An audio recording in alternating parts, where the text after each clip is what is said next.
ഷിംജിതയുടെ വിഷയത്തിൽ ഷിംജിതയെ സപ്പോർട്ട് ചെയ്തുകൊണ്ട് സംസാരിച്ച ഒരു വ്യക്തിയാണ് ഐശ്വര്യ രാധാലക്ഷ്മി എന്ന് പറഞ്ഞ ഈ ഒരു ഫോട്ടോയിൽ കാണുന്ന വ്യക്തി.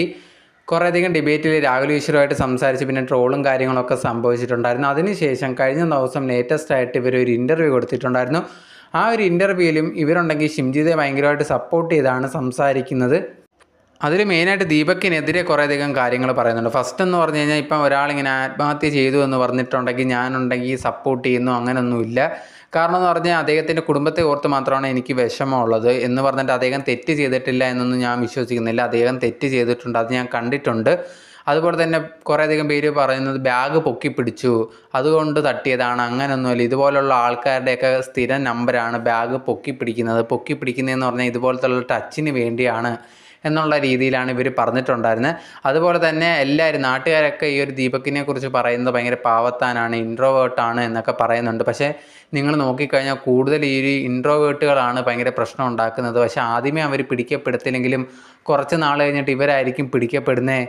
ദീപക്കുണ്ടെങ്കിൽ ഇങ്ങനെ ചെയ്തു എന്ന് പറഞ്ഞിട്ട് വലിയ നല്ലവനൊന്നും ആവത്തില്ല എന്നുള്ള രീതിയിലും പറയുന്നുണ്ട്. അതുപോലെ തന്നെ ദീപക്കിനെതിരെ പറയുന്നുണ്ട്. നിങ്ങൾ ആ ഒരു വീഡിയോ ഒക്കെ നോക്കിക്കഴിഞ്ഞാൽ തന്നെ മനസ്സിലാവുന്നുണ്ട് ദീപക്കുണ്ടെങ്കിൽ ഈ ഒരു പെൺകുട്ടിയുടെ അടുത്ത് തന്നെയാണ് നിൽക്കുന്നത്. എന്തുകൊണ്ട് ദീപക് ഈ ഒരു പെൺകുട്ടിയുടെ അടുത്ത് നിന്ന് മാറി നിന്നില്ല എന്നുള്ള രീതിയിലൊക്കെ ഈ ദീപക്കിനെതിരെ കുറേയധികം ആരോപണങ്ങൾ ഈ ഒരു സ്ത്രീ പറയുന്നുണ്ടായിരുന്നു. ഇതിനൊക്കെ കറക്റ്റായിട്ടുള്ള രീതിയിൽ ആങ്കർ തിരിച്ച് ചോദ്യങ്ങളൊക്കെ ചോദിക്കുന്നുണ്ടായിരുന്നു. ഇപ്പം ഇതേ കണക്ക് ഈ ഒരു പെൺകുട്ടി പറയുന്നത് മുമ്പിൽ നിന്ന ഒരു പെൺകുട്ടി ഇതേ കണക്ക് പ്രശ്നമുണ്ടാക്കി അവർക്ക് അസ്വസ്ഥമായിട്ട് തോന്നിയ സമയത്താണ് ഞാൻ ഇതേ കണക്ക് വീഡിയോ എടുത്തതെന്ന് പറയുന്നുണ്ട്. പിന്നെ എന്തുകൊണ്ട് ആ ഒരു പെൺകുട്ടി പ്രതികരിച്ചില്ല എന്നുള്ള കാര്യം ചോദിക്കുന്നുണ്ട്. അപ്പോഴൊക്കെ ഇങ്ങനെ ഉരുണ്ട് കളിക്കണം. അത് ആ പെൺകുട്ടി ചിലപ്പോൾ അത് പ്രതികരിക്കാൻ മനസ്സില്ലാത്തത് കൊണ്ടായിരിക്കാം എന്നൊക്കെയുള്ള രീതിയിൽ പറയുന്നുണ്ട്.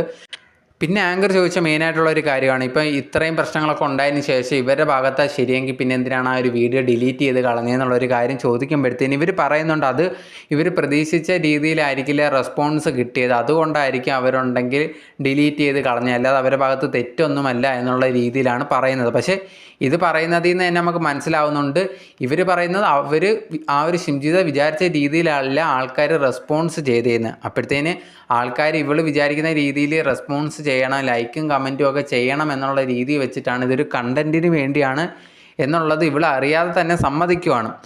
എനിക്ക് അവരെ ഭയങ്കരമായിട്ട് മോശക്കാരിയാക്കണം അങ്ങനെയൊന്നും എനിക്ക് അതിന് വേണ്ടിയല്ല ഈ ഒരു വീഡിയോ ചെയ്യുന്നത് പോലും. പക്ഷേ എന്നിരുന്നാൽ പോലും ഇതുപോലുള്ള ആൾക്കാർ തെറ്റ് ചെയ്താൽ തെറ്റെന്ന് തന്നെ പറയണം. അത് ആണായാലും പെണ്ണായാലും സപ്പോർട്ട് ചെയ്തുകൊണ്ട് നിൽക്കാൻ പാടില്ല. തെറ്റെങ്കിൽ തെറ്റ് തന്നെ, അതിൽ ഒരു ഡൗട്ടും ഇല്ല. അല്ലാതെ ഇങ്ങനെ വന്നതിന് സപ്പോർട്ട് ചെയ്യുന്നത് ഒരിക്കലും ശരിയായിട്ടുള്ളൊരു കാര്യമല്ല. അതാണ് എനിക്ക് പറയാനുള്ളത്.